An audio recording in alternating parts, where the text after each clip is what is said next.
Assalamualaikum warahmatullahi wabarakatuh.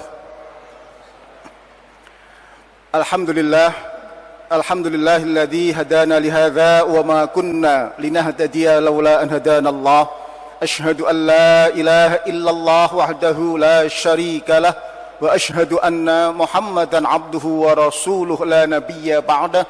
Allahumma salli ala sayyidina Muhammad wa ala ali sayyidina Muhammad. Jamaah Masjid Al-Irsyad rahimakumullah. Alhamdulillah, dengan nikmat dan rahmat Allah kita masih mendapat nikmat iman, nikmat Islam, nikmat sehat, nikmat sempat. Sempat ini yang jarang-jarang dapat untuk menghadiri majelis yang mulia ini. Mudah-mudahan kehadiran kita mendapat ridha dari Allah Subhanahu wa taala. Amin ya rabbal alamin. Meskipun mendapat rahmat hujan, semangatnya untuk hadir, senyumnya, antusiasmenya seperti bertemu dengan wajah-wajah calon ahli surga. Amin ya rabbal alamin.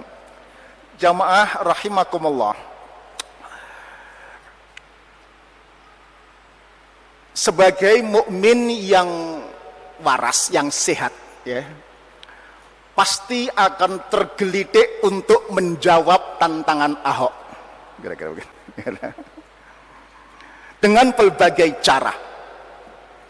Ada aksi damai 4.11, ya, dilanjutkan rencana 2.12. Ada ulama berfatwa, berretorika dengan Al-Maidah ayat 51. Tetapi apakah itu cukup? Saya kira kok tidak.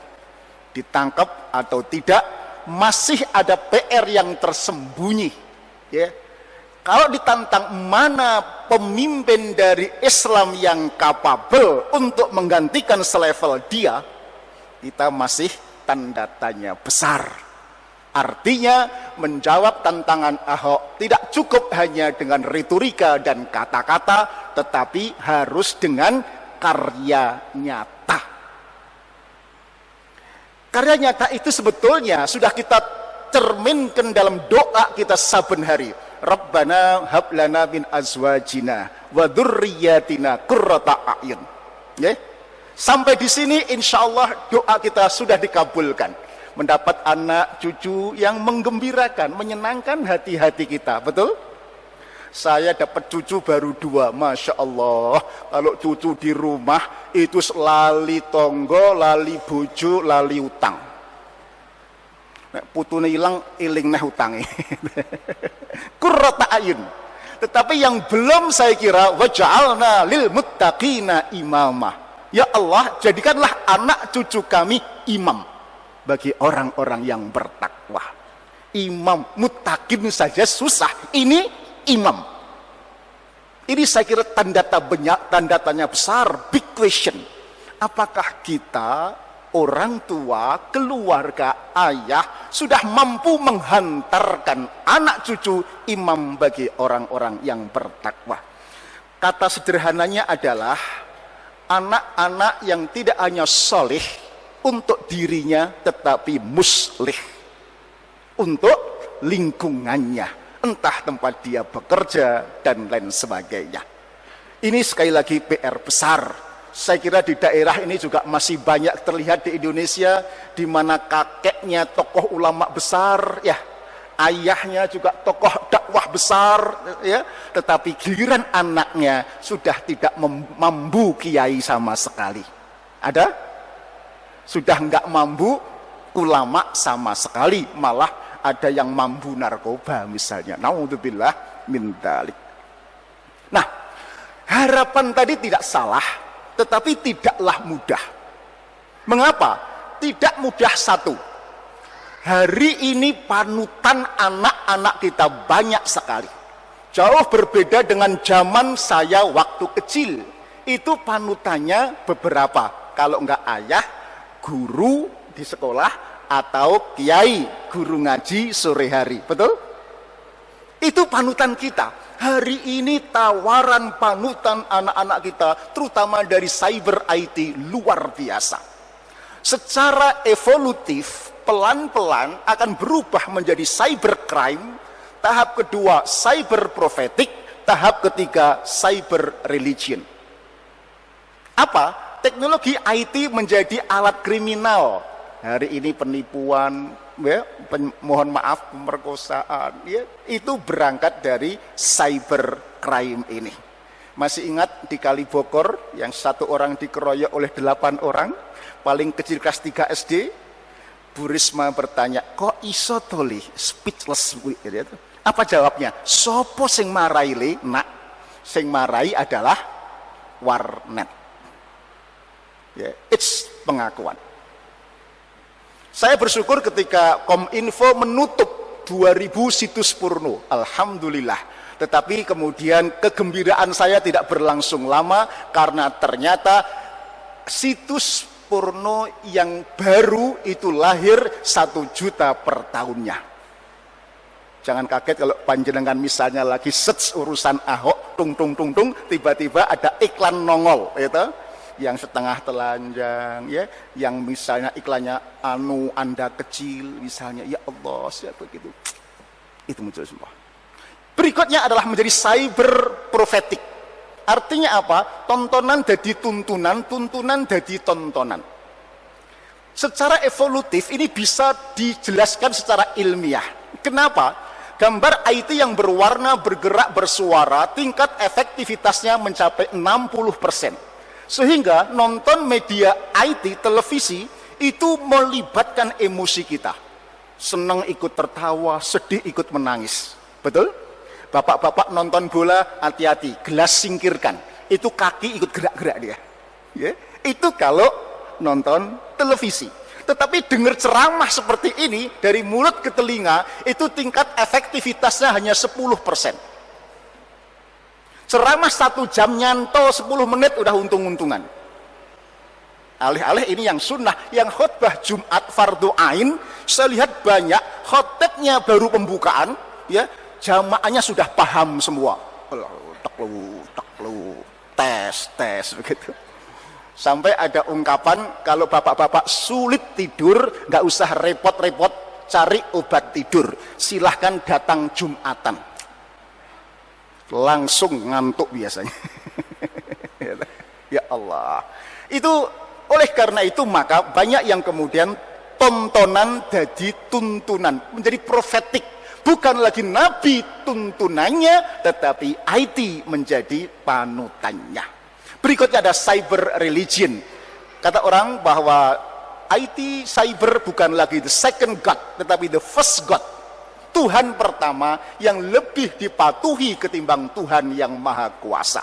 Contoh, Ustadz Kiai menganjurkan bahwa sholat jamaah di masjid pahalanya 27 kali. Qobliyah subuh pahalanya dunia seisinya. Enggak begitu menarik. Tetapi di perintah Pokemon Go, budal. Naik ojek, ya, naik taksi, belusuan ke kuburan, ke militer, berangkat. Ya, apa yang didapat dari Pokemon Go? Hanya apa? Naik level sama apa itu? Angka, ya. Itu aja. Tapi lebih dipatuhi ketimbang itu dengan cyber religion. Sudah menjadi the first God, bukan the second God lagi. Itu yang pertama. Jadi dampaknya sistemik, tetapi step by step konkret. Tidak mudah yang kedua adalah saat ini lembaga-lembaga pengkaderan seperti remaja masjid, PII, HMI, IPM, IMM, betul? Rata-rata pingsan, sebagian lagi adalah mati suri. Padahal dulu itu yang melahirkan kader-kader dakwah waktu itu. Nah, kalau kemudian itu nggak ada, siapa lagi kalau bukan rumah? Maka mungkin judul panjangnya adalah Bangkit dari Masjid, Berbenah dari Rumah, dipimpin oleh sang ayah. Karena apa? Nggak cukup ibu sendirian. Bukan ibu nggak boleh tahdir di sini. Nggak kuat ibu sendirian menghadapi tantangan yang sistemik semacam ini. Tidak mudah yang ketiga adalah Karena bebannya hanya di rumah orang tua. Sementara banyak orang tua yang tidak piawai, tidak punya ilmu bagaimana mendidik, membesarkan anak-anaknya menjadi imam bagi orang-orang yang bertakwa. Betul? Dulu waktu aliyah SMA atau perguruan tinggi, ada nggak pelajaran hak dan kewajiban suami istri misalnya? Ada? Ada? Ada hak dan kewajiban orang tua, ayah begitu ada? Tidak ada. Kalaupun ada, itu hanya ceramah waktu akad nikah, khutbah nikah. Itu hanya 15 menit. Itu kalau didengarkan. Biasanya bapak-bapak sibuk ngapalkan kobil tuh nikah, biar gak lupa, tibon toto jeder lupa juga gitu. Ya, sehingga nggak mendengar apa isi khutbah tadi. Lalu disuruh ngopeni anak sepanjang tahun. Padahal ngurusi gigi saja untu itu sekolahnya 5 tahun, spesialis tambah lagi 4 tahun, bayangkan. Nah, salah satu contoh ketidakfahaman adalah ketika saya tanya siapa yang paling bertanggung jawab atas kerusakan kenakalan anak-anak sekarang ini. Jawabnya pasti kedua orang tua, betul? Saya kurang setuju. Mengapa? Dalam militer tanggung jawab itu nggak bisa berdua. Betul? Kalau berdua, orang-orang nanti eker-ekeran, salah-salahan. Ketika anaknya pinter, sering dapat piagam, piala, sertifikat, itu anak ayah, anak bapak. Giliran anaknya nakal, nilainya jatuh, di sekolah suka berantem, dipanggil BP, yang disuruh berangkat siapa? Ibu. Anaknya ibu. Gitu. Engkel-engkelan. Nah, itulah yang ingin saya luruskan. Bahwa ternyata Islam juga mengatakan tanggung jawab utama adalah ayah. Ibnul Qayyim dalam kitab Tuhfatul Maudud menegaskan, jika terjadi kerusakan pada anak, penyebab utamanya adalah ayah. Ingatlah, seorang anak bernasab pada ayahnya, ya, bukan ibu. Jadi Ahmad bin, ya, ayah. Itu bukan cuma-cuma, tidak gratisan, tetapi menunjukkan kepada siapa Allah kelak hendak meminta pertanggungjawaban si anak itu. Yahudi, Nasrani, liberal, munafik atau fasik, fa'abawahu, maka para ayah yang akan dimintai pertanggungjawaban. Tentu Ibnul Qayyim bukan tanpa dasar. Ibu Sarah dari Ummul Qura melakukan penelitian tentang metode pendidikan anak dalam Al-Quran. Ada 17 dialog antara orang tua dengan anak. Yang menarik 14 itu ayah dengan anak, hanya 2 ibu dengan anak. Tegasnya, ayah harus lebih banyak bicara ketimbang ibu, apalagi guru, apalagi pembantu atau babysitter. Ini kalau boleh saya menangkap. Contoh, ada anak nakal, manusia pertama, namanya Kabil dan Habil. Saking nakalnya rebutan calon istri, iklima, sampai bunuh-bunuhan. Betul? Siapa yang berbicara, mengadili? Ayah Adam, bukan ibu Siti Hawa. Betul? Ada anak yang mokong, diajak beriman oleh ayahnya, diajak naik kapal, tidak mau, mokong, sombong, merasa bisa berenang. Ya, siapa yang berteriak? Bapak Nuh, bukan bunuh, gitu, bukan bunuh. Ada anak yang terjebak dalam LGBT, satu kaum anak LGBT. Siapa yang berteriak? Bapak Lut, bukan bulut. Ada saudara yang bersebelas, yang anaknya ada yang ganteng kemudian jealous, sampai kemudian mau dihilangkan, dimasukkan sumur. Siapa yang berteriak? Bapak Yakub, bukan Bu Yakub. Bahkan si Yusuf ini pernah digoda oleh wanita cantik jelita, yang dua-duanya sudah mau karep sebetulnya, tapi tiba-tiba Yusuf menolak. Apa yang terjadi? Karena tampak wajah ayah Yakub di depan muka si Yusuf, yang kemudian wajah ayah itu mampu, ya, memberi kekuatan kepada Yusuf untuk menghindari ajakan Zulaikha yang cantik jelita. Ada anak-anak, ada ayah yang mampu mengantarkan anaknya untuk rela berkorban, even nyawanya, Siapa dia? Bapak Ibrahim, bukan Ibu Siti Hajar. Ada seorang ayah yang mengajarkan kelembutan, akidah, kesopanan, ya, yang tadi dibacakan. Siapa dia? Bapak Luqman Al-Hakim, bukan Bu Luqman Al-Hakim. Banyak, kalau saya ceritakan nggak habis-habis nanti ya, akhirnya banyak sekali ya. Tetapi ayah. Nah, mengapa bukan ibu? Bukankah sekarang ibu lebih berperan? Betul, ibu lebih berperan, itu berbagi peran. Tetapi tanggung jawab tidak bisa dialihkan. Tetap harus ada pada ayah. Peranan boleh dibagi kepada ibu, Bu, titip anakku. Ketika orang tua tidak bisa mengajar anaknya sendiri, dititipkan ke pondok pesantren, ke guru sekolah, boleh berbagi peran. Tetapi tanggung jawab tidak bisa dialihkan meskipun sudah membayar mahal. Kenapa ibu tidak cukup? Bapak Ibu, suara ibu itu dikenal gembreng. Gembreng itu treble itu melengking, itu enggak ada wibawa, enggak ada harismanya, ya. Ibu-ibu pasti merasakan menggugah anak waktu subuh, ikut sing gugah ibu, gitu. Sudah duduk, ibunya pergi, geblak lagi, gitu. Gugah lagi, duduk lagi, ibu pergi, geblak lagi, betul? Coba kalau ayah yang datang, ya, istri saya kalau sudah begitu, bah, anak ibah, ayah yang datang langsung, hei, subuh loh nak, langsung begitu ya. Ya nggak usah jauh-jauh, kita dulu aja. Jangankan suara bapak, baru sandalnya bapak mendekat, tuk tuk tuk, wah ayah itu langsung lari gitu ya, betul? Yang ketawa itu pengalaman kelihatannya.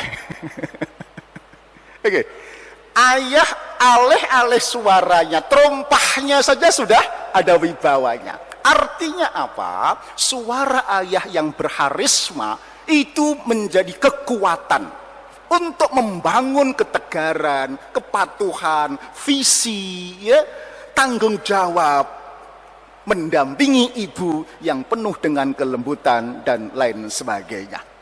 Jadi sekali lagi, ayah yang harus bertanggung jawab, tidak cukup dengan ibu, ya, tidak cukup dengan. Kenapa sekali lagi tidak cukup ibu? Ibu itu sekali lagi bukan hanya tidak cukup, sudah cerewetnya itu sudah kebablasan, kelewatan. Sama dulu ibu saya tak temukan itu anteng begitu. Sekarang cerewetnya Masya Allah gitu ya. Tapi kalau nggak cerewet mungkin anaknya nggak pinter, betul? Jadi ibu-ibu harus cerewet, kira-kira begitu. Cuman kadang-kadang rodok kebablasan. Sing dicereweti tidak hanya anaknya, tetapi ya bojone dicereweti, maratuwane ya kena sampret gitu. Kebablasan ya. Ini yang tidak betul. Bapak Ibu rahimakumullah, itulah karena itu maka tugas berat waj'alna lil muttaqina imama itu tidak cukup. Ya, hanya dipasrahkan kepada ibu. Harus ayah terlibat. Kita pernah mengenal apa yang disebut dengan keluarga itu madrasatul ula, betul ya? Ibu sebagai gurunya, ayah sebagai kepala sekolah. Kepala sekolah mestinya yang membangun visi, kurikulum, ya, misi, dan kemudian disiplin, anggaran belanja, dan macam-macam. Itu tugas ayah. Pelaksananya adalah ibu. Kalau kemudian peran ayah tidak dalam domain itu, hanya urusan-urusan cari uang, urusan listrik mati, urusan ledeng mampet, ya, urusan TV rusak. Saya kira itu bukan ayah kepala sekolah, tetapi turun menjadi ayah penjaga sekolah.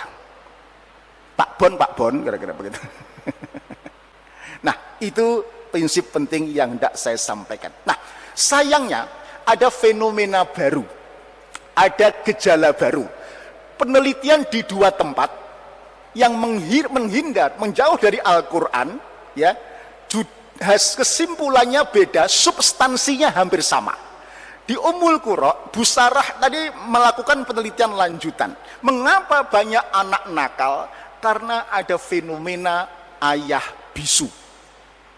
Bukan berarti ayah loro untu atau ayah sariawan, tetapi ayah males ngomong kepada anak-anak yang bermasalah. Dilapori sama istri sama ibu, pak anaknya neng omah neng sekolahan berantem loh, rapotnya amblok, wis bu urusanmu, ngopain anakmu ngono gitu. Males ngomong. Kalaupun ngomong kadang-kadang monoton, ya itu saja. Sampai-sampai ketika ayahnya ngomong, anaknya menyetop, pak stop. Aku sudah hafal, bapak mau ngomong apa gitu loh, aku ngerti. Saking monotonnya omongan ayah, males ngomong, maka ayah bisu. Itu hasil penelitian, bukan omongan saya. Di UI Jakarta, Ibu Eli Risman juga melakukan penelitian. Mengapa anak nakal sekarang nakalnya, mohon maaf, bukan lagi nakal, jahat. Maka sampai perpu yang dibacakan sendiri oleh Pak Jokowi waktu itu, ya, tentang apa? Kebiri, masih ingat? Itu judulnya kejahatan seksual kepada anak-anak. Jadi jahat, bukan nakal. Nah, mengapa banyak anak jahat yang melampaui batas-batas kewajaran kenakalan seorang anak? Penelitian atau kesimpulannya adalah Indonesia is the fatherless country, negara tanpa ayah. Bukan berarti banyak janda, tetapi ayah hadir, ayah pulang.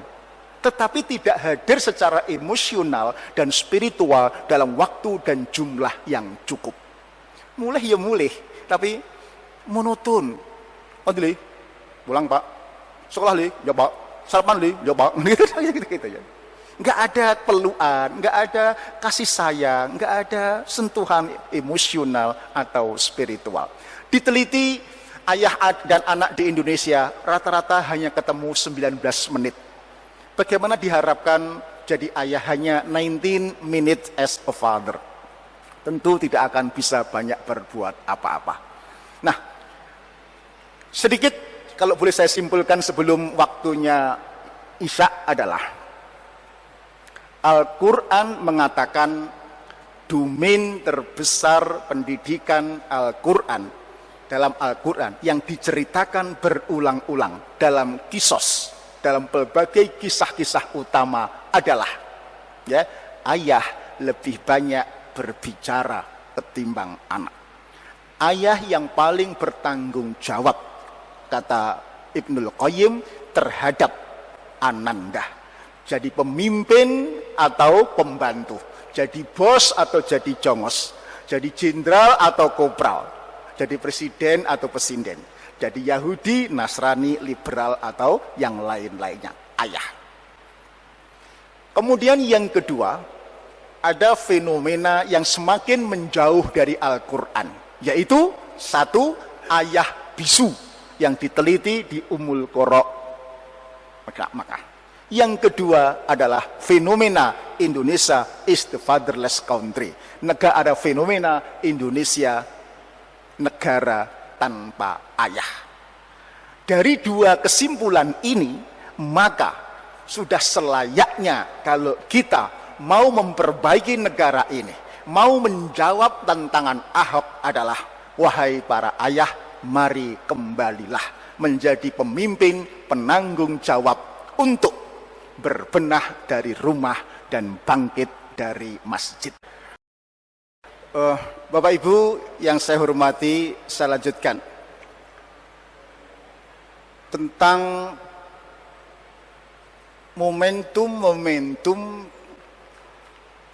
di mana ayah itu harus hadir, ya. Sebetulnya banyak, setiap saat harus hadir, ya. Tetapi ini satu contoh atau beberapa contoh momentum-momentum ini, kalau ayah hadir, masalah selesai dengan waktu yang cepat. Tetapi jika ayah tidak hadir pada momentum ini, jangan salahkan siapa-siapa kalau mokongnya anak kita sampai kuliah, sampai dewasa, ya, atau sakit hatinya ananda terbawa sampai dia punya anak lagi. Beberapa saja, ya, karena waktunya. Pertama, ketika anak memasuki akil balik, kedua menemukan passion, ketiga menemukan vision. Oke. Ketika anak memasuki usia balik, biasanya dia mencari jati diri, mencari bentuk, dan kemudian dia caper, cari perhatian. Kepada siapa? Sebetulnya kepada ayah, karena hari-hari sudah kumpul bersama ibu, kira-kira begitu. Nah, ciri-cirinya biasanya anak ini umurnya umur kelas 6 atau kelas 1, 2 SMP. Disebut masa pembangkangan. Pernah dengar? Masa pembangkangan. Anak-anak di masa itu biasanya ya nakal-nakali, ya, di rumah main bola, ya. Kalau punya adik, adiknya dibully. Kalau enggak nangis enggak lega. Ya. Setelah nangis ganti kakak perempuannya dibully, kalau enggak nangis enggak lega, betul? Ya. Bikin suara tang tong begitu, dibilangi ngeyel, betul, dipendelii mendelik gitu ya. Kalau kemudian dibentak dimarahi dia minggat. Ada yang begitu? Ada. Satu kata orang Surabaya, bowencek nopol, ya. Sampai-sampai kalau anak orang tua nggak sadar bahwa ini masa pembangkangan, ngeyelnya pol, berani bantah anak ini, ya. Orang tua sampai ngomong begini, loh Le, kamu kok berani bantah wong tua? Kowe iki lho anake sapa gitu. Loh, lali nak anake dhewe. Ya Allah. Ada yang begitu? Nah, ini namanya masa pembangkangan. Simple. Dia sebetulnya caper, cari perhatian dari sang ayah. Enggak cukup dengan perhatian sang ibu.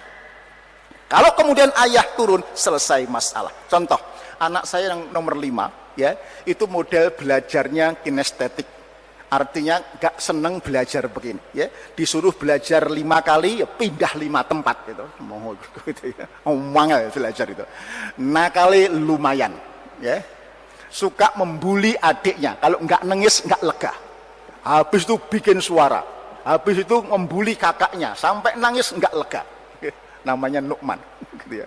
Kemudian kalau dibilangi ngeyel, dipendeli mendelik, ya, dia membentah. Kalau kemudian dimarahi, dia minggat, bawa motor ibunya pulang sampai maghrib. Aduh, ibunya angkat tangan, bah urusanmu, ya, oke, saya dekati, saya ajak dialog. Kira-kira apa kesenangannya, apa hobinya? Melihat kalau pergi bawa motor ibunya, maghrib pulang-pulang itu motor ibunya nggak karu-karuan, ditempeli stiker Harley Davidson besar begitu, gitu. Dikasih sireno, tuit gitu, dikasih lampu di spakbor belakang. Ya ibunya nggak berani make, no, udah. Jangan-jangan ini hobinya modifikasi motor, karena kok dia juga beli toolkit di rumahnya itu ada. Saya tanya, dialog ternyata betul. Langsung saya dekati, setiap ada pameran modifikasi motor atau mobil, saya luangkan waktu untuk ngajak anak saya pergi melihat pameran motor. Kelihatan, masuk pameran langsung wajahnya berbinar-binar, keluarkan kamera, foto begitu, semangat sekali dialog. Oh, ini passionnya, ini kesenangannya. Senang sekali, ketemu dia. Ya. Giliran ada pameran, pas saya nggak bisa, kamu diantar ibu ya. Abah pas repot ada ceramah ini, nggak mau bah. Loh, kenapa sih? Diantar ibu, nggak apa-apa. Nanti abah yang ngomong. Nggak, nunggu ayah saja. Loh, kenapa? Kenapa kok nggak mau sama ibu? Apa jawabnya? Gak level katanya. Ya Allah, ibunya dibilang gak level. Kamu tuh metu dari ibumu.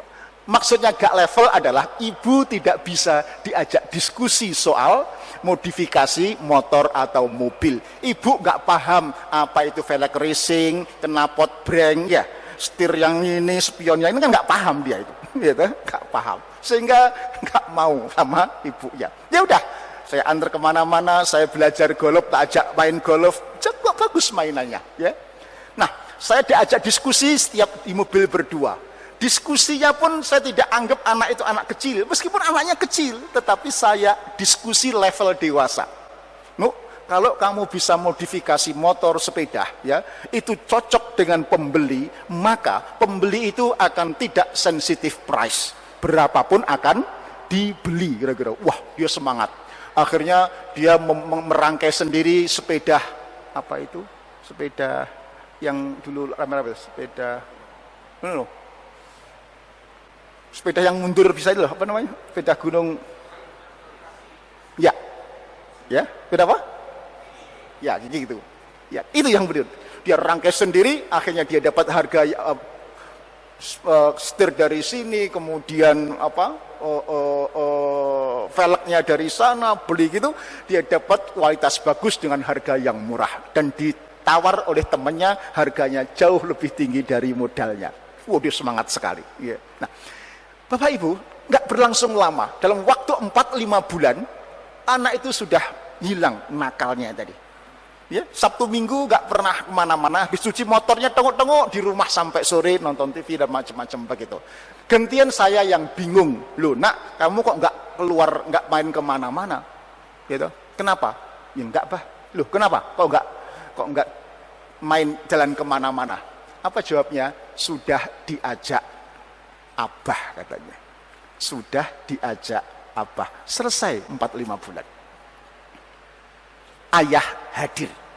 Jika tidak ada treatment ayah turun gunung, maka ada kasus teman saya, anaknya sudah kuliah di UIN Usuluddin, ya, itu dibangunkan subuh masih marah-marah, masih bantah-bantah. Itu terlambat treatment, terlambat penanganannya. Ya. Di rumah ibu saya di desa daerah Gandri, Rembang sana, ada anak tukang kayu, anak tunggal, anaknya gemuk, anak tunggal, sekolah di madrasah aliyah. Nakalnya luar biasa.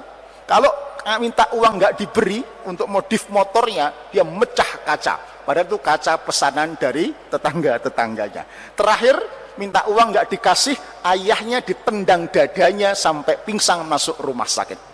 Ini true story. Ya, terlambat menghandle masa pembangkangan.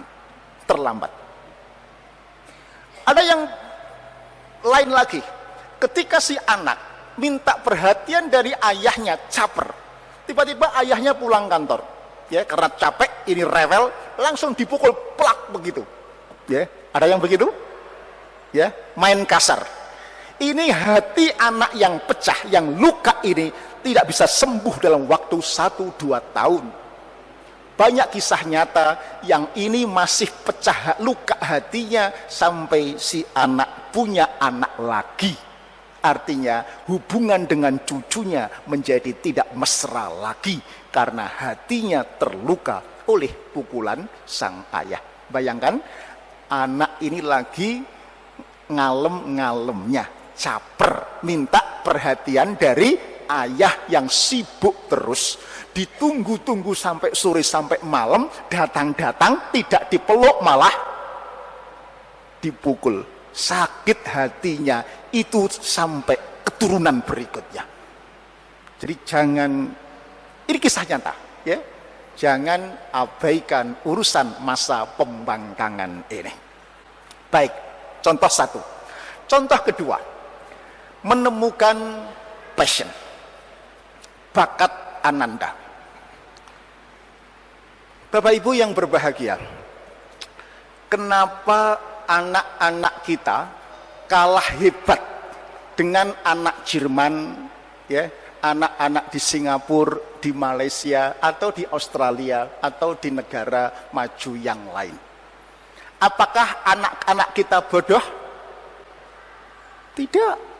Memenang Olimpiade itu banyak lahir dari Indonesia. Tapi mengapa prestasinya kok biasa-biasa saja? Enggak ada yang melejit begitulah. Ya, saya curiga keluarga atau ayah biasa gagal atau terlambat menemukan passion, ya, talenta, bakat Ananda. Kalau enggak terlambat gagal, ya, sampai lulus SMA, sampai kuliah masih bingung anak kita ini talentanya, bakatnya apa. Kadang IPA pindah IPS, IPS pindah bahasa sekolah neng agama, jadi sarjana alam gaib gitu ya. gitu. Kadang-kadang gitu siksak. Jadi sampai SMA masih bingung, gak ketemu talentanya. Bandingkan dengan di Jerman, di negara-negara maju kayak Swedia, Denmark, lulus SD itu sudah harus mampu menemukan passionnya, ya, talentanya. Kalau sudah ketemu maka dia mampu menemukan alamat masa depannya. Maksudnya alamat masa depan bukan alamat rumah, ya, alamat karir, alamat kalau Islam menjadi hamba Allah, aktualisasi khalifatullah di bidang apa, kira-kira begitu, ya. Itu sudah jelas, ya. Itu di Jerman begitu, SMP jelas. Kalau alamat masa depannya jelas, maka arah sekolahnya juga jelas, terarah, tidak wasting time. Jadi misalnya tinggal di Surabaya, alamat masa depannya adalah Malang.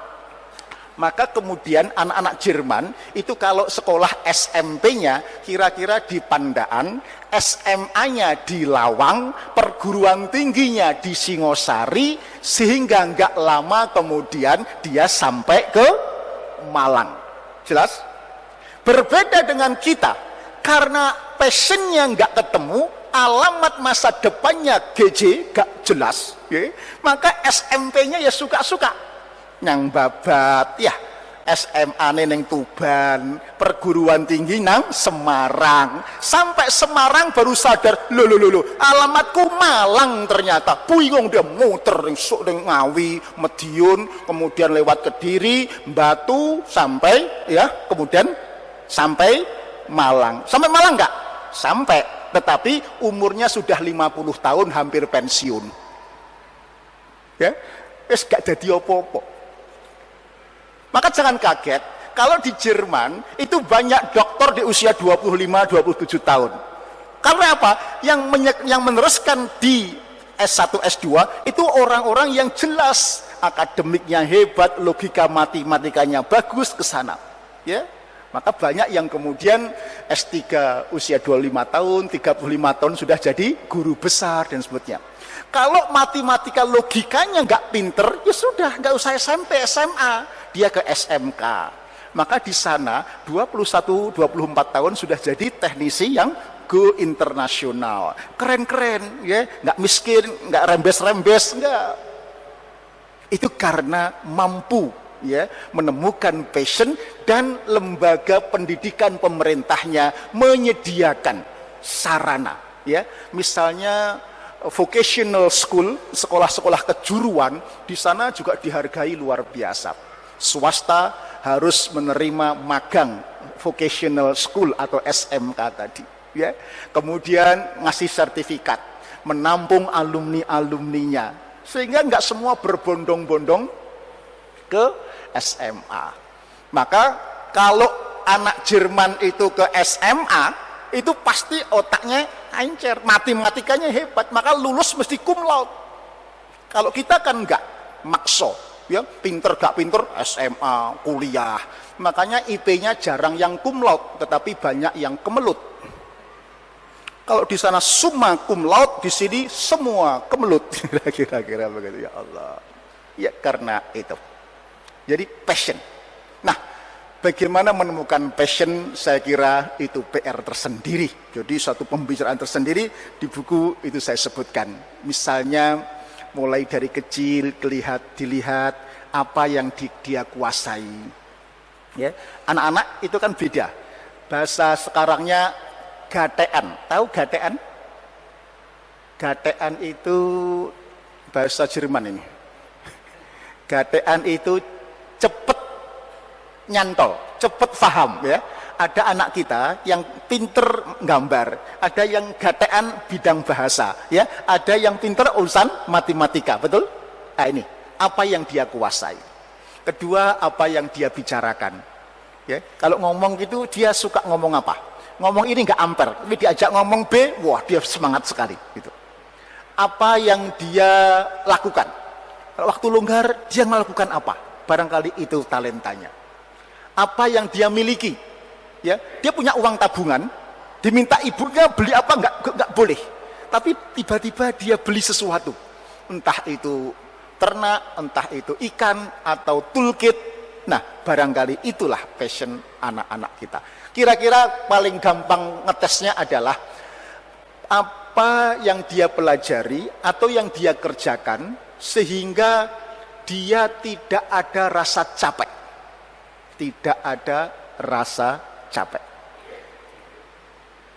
Anak saya yang pertama itu ketemu passionnya itu melukis, gambar.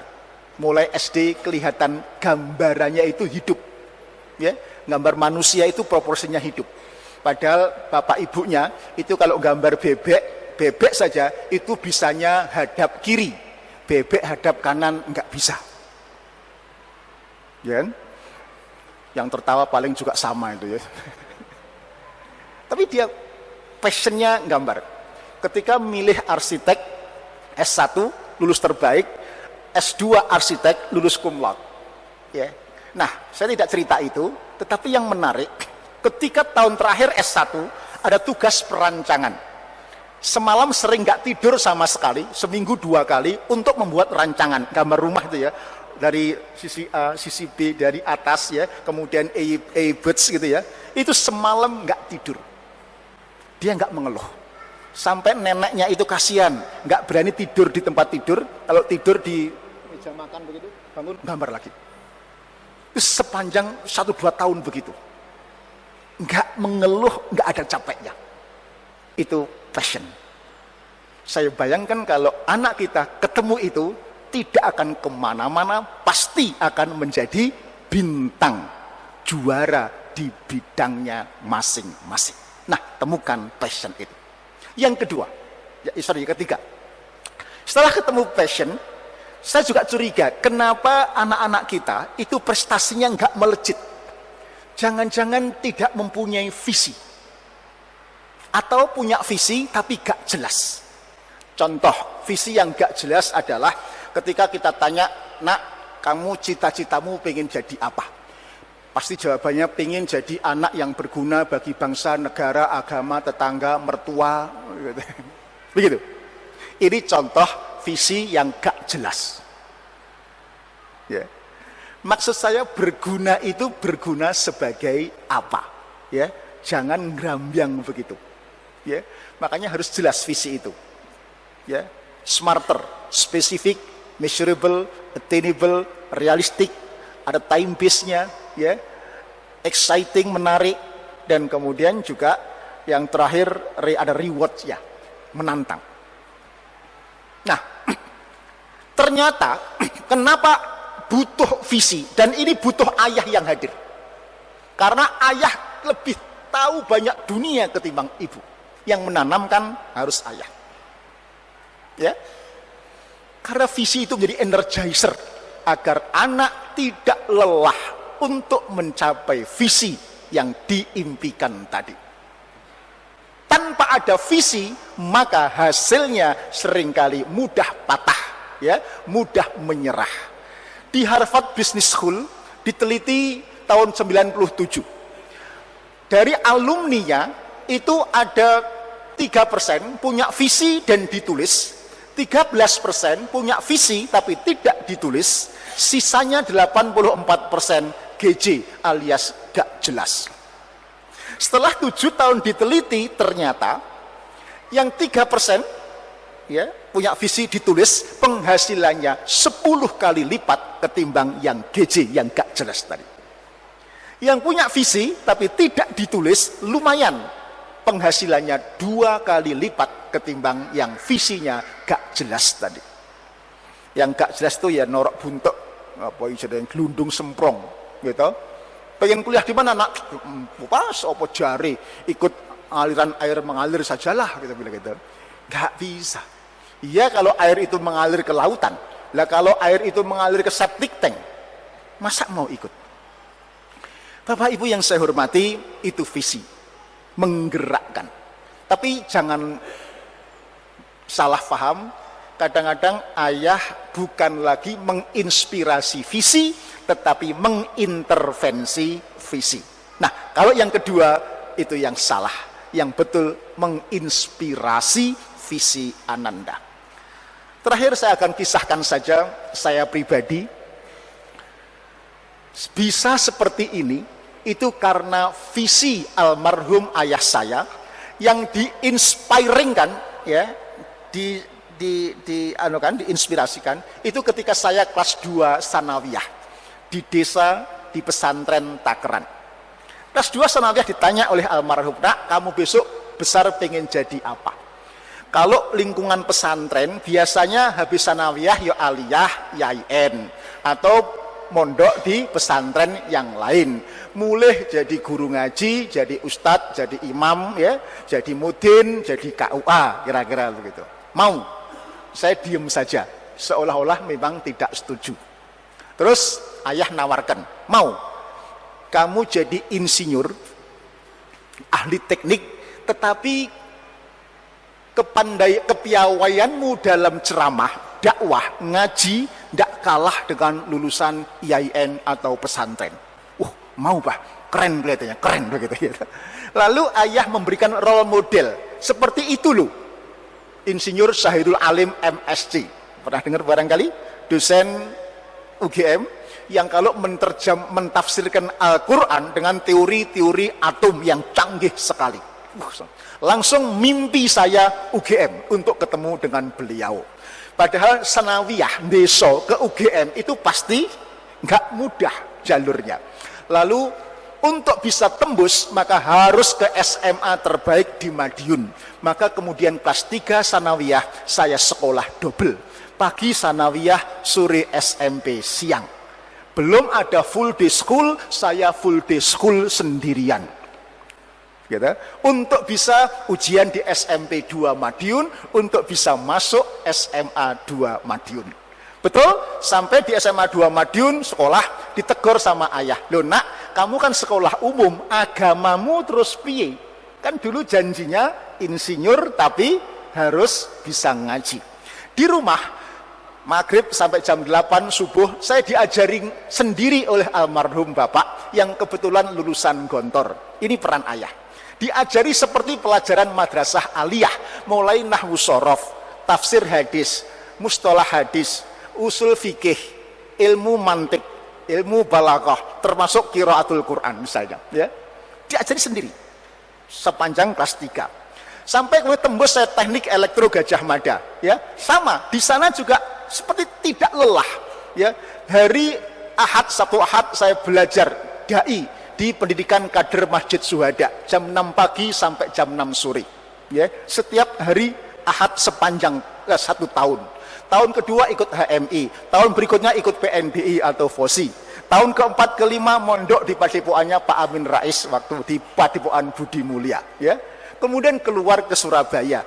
Terus meskipun jadi direktur utama di perusahaan-perusahaan besar, tetap ngaji di Ustadz Taufik AB, tetap ngaji di mana-mana, gumbul dengan teman-teman yang kajian-kajian semacam ini. Mudah-mudahan bukan karena pamer, tetapi saya ingin meyakinkan panjenengan di mana peran ayah saya. Mulai menginspirasi, membimbing, ngajari sampai itu. Ya. Dan kemudian ketika klik itu inspirasi, itu klik seolah milik saya, sepertinya saya nggak punya lelah, nggak ada capeknya. Mulai dari sanawiyah, SMA, kuliah, kerja sampai sekarang. Sampai hari ini Bapak Ibu, kalau ada habis kerja capek, ada tugas ngaji ceramah gitu ya, besok pagi saya bisa melek sampai jam 11 jam 12 malam. Ya. Kalau ada ide nulis buku, bisa bangun jam 3 habis tahajud nulis lagi begitu. Saya heran, dari mana energi ini, ya, kekuatan ini? Karena ada visi yang cocok dengan passion saya. Nah, temukan passion Ananda dan visi Ananda. Insya Allah anak kita tidak akan kemana-mana, pasti akan menjadi bintang, menjadi juara di bidangnya masing-masing. Kalau dia akhlaknya soleh, saya kira itulah akan menjadi imam bagi orang-orang yang muttaqin. Dan insya Allah kita bisa menjawab tantangan Ahok. Assalamualaikum warahmatullahi wabarakatuh.